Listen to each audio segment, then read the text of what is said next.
온라인 특별 새벽 기도회를 여는 매일 기도.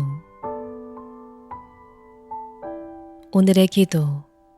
새 생명이 자라나는 변화. 바람이 임의로 불매 내가 그 소리는 들어도 어디서 와서 어디로 가는지 알지 못하나니 성령으로 난 사람도 다 그러하니라. 요한복음 3장 8절. 성령님이 내 마음의 문을 두드리실 때 꼭꼭 걸어 잠근 문을 조금 열고 문틈으로라도 내다보기를 원합니다. 그때 저를 다정하게 부르시는 주님의 음성이 들리게 하옵소서. 성경이 읽히고 말씀이 들리는 은혜를 사모합니다. 고집스럽게 살던 삶이 무너지고 새 생명이 내 안에서 자라는 것을 경험하게 하옵소서. 주님, 죄가 어떻게 없어지는지 저는 모릅니다. 왜 이웃을 향한 긍휼한 마음이 드는지, 그토록 좋아했던 예전의 습관들이 어떻게 싫어지게 되는지 이유를 알 수 없습니다. 그러나 그런 변화를 경험함으로 성령님의 내주를 점점 더 굳건히 믿게 되길 기도합니다.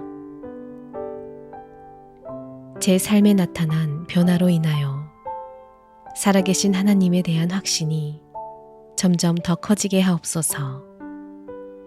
예수님의 이름으로 기도합니다. 아멘. 한 번 더 깊이 묵상하며 기도하시기 바랍니다.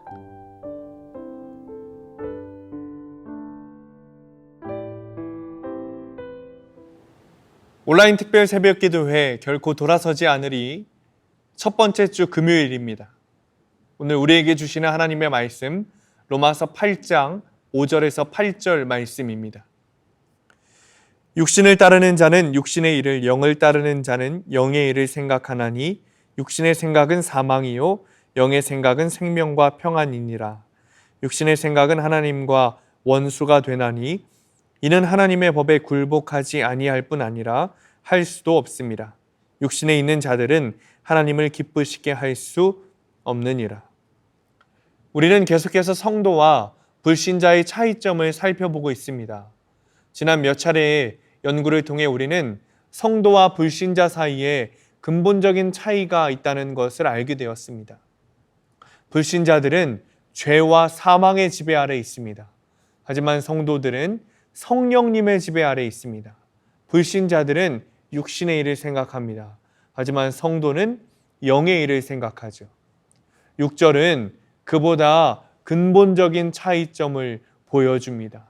그것이 바로 생명입니다.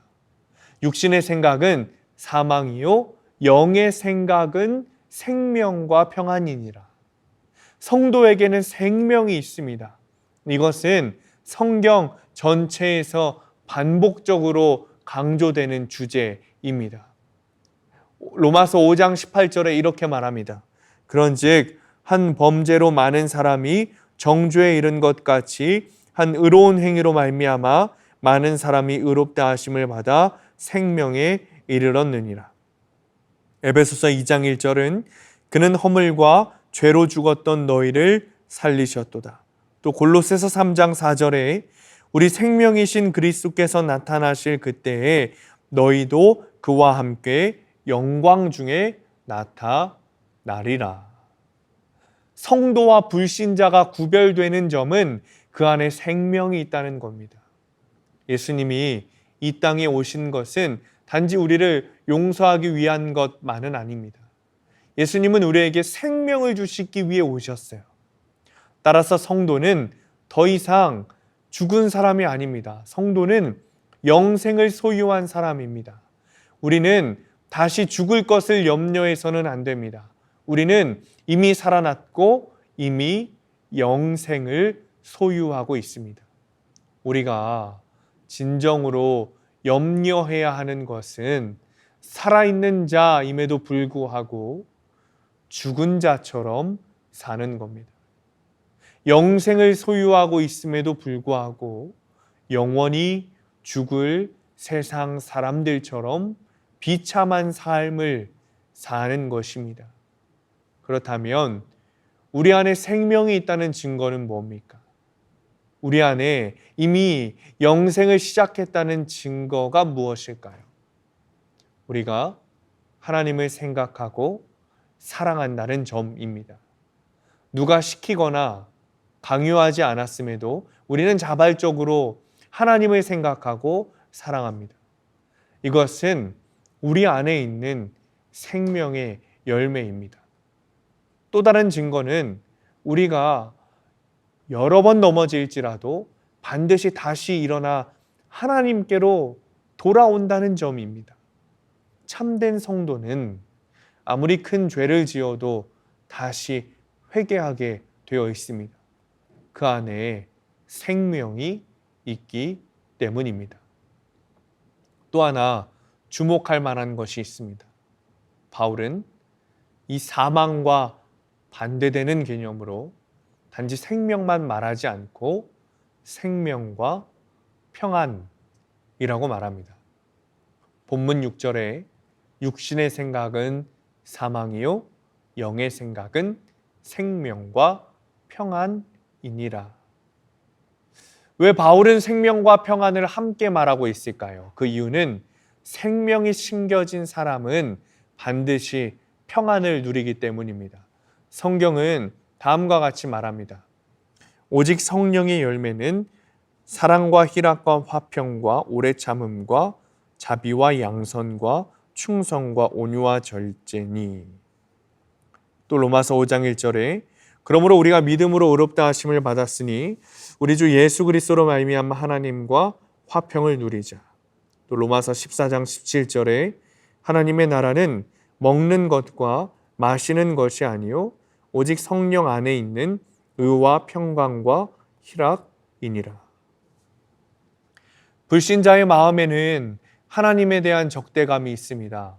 악인은 그의 교만한 얼굴로 말하기를 여호와께서 이를 감찰하지 아니하신다 하며 그의 묻는 사상에 하나님이 없다 하나이다 라고 시편 4절에 말합니다. 하지만 성도는 다릅니다. 성도에게는 하나님에 대한 지식이 있습니다. 특히 하나님께서 독생자를 희생하시기까지 우리를 사랑하셨다는 지식을 가지고 있습니다. 요한일서 4장 10절에 사랑은 여기 있으니 우리가 하나님을 사랑한 것이 아니요 하나님이 우리를 사랑하사 우리의 죄를 속하기 위하여 화목제물로 그 아들을 보내셨습니다.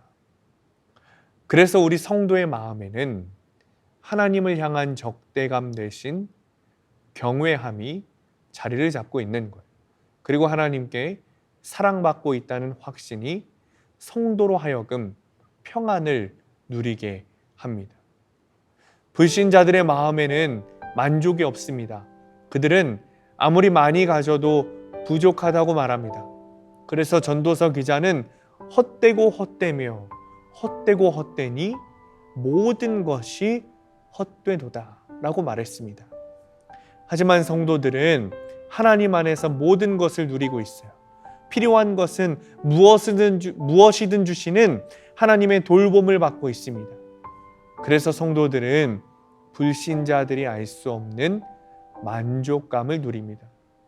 이런 이유로 바울은 성도의 특징을 생명 그리고 평안이라고 말하는 거예요.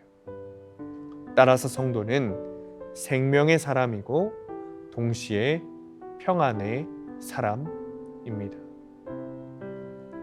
사랑하는 성도님들, 우리는 자주 실패합니다. 우리는 자주 불순종합니다. 그러나 주님은 우리를 포기하지 않으십니다. 불순종하는 우리에게 은혜를 베풀어 주십니다. 그래서 더 거룩하고 더 신실하고 더 정직한 삶을 살게 하십니다. 주님을 더 신뢰하시기 바랍니다. 주님께 믿음을 더 구하시기 바랍니다. 고난을 겪는다고 무너지는 것이 아니라 고난 안에도 하나님의 뜻이 있다는 사실을 믿으시고 주님 안에서 생명과 평안을 누리시기를 축원합니다. 기도하겠습니다. 사랑하는 주님, 우리의 삶에는 여전히 힘들고 어려움이 있습니다. 실패가 많습니다. 우리는 주님의 뜻에 자주 불순종합니다. 그러나 주님께서는 우리를 포기하지 않으시고 우리에게 계속해서 은혜를 불어 넣어 주십니다. 우리가 생명의 법으로 따라 사는 사람, 우리 안에 평안으로 사는 사람이라는 것을 깨닫게 하셔서 주님 주신 은혜에 만족함을 느끼며 우리의 삶에서 주님이 주시는 생명과 평안으로 주님의 은혜를 누리며 살아가는 우리가 되도록 주님 축복하여 주옵소서. 예수님의 이름으로 기도합니다. 아멘.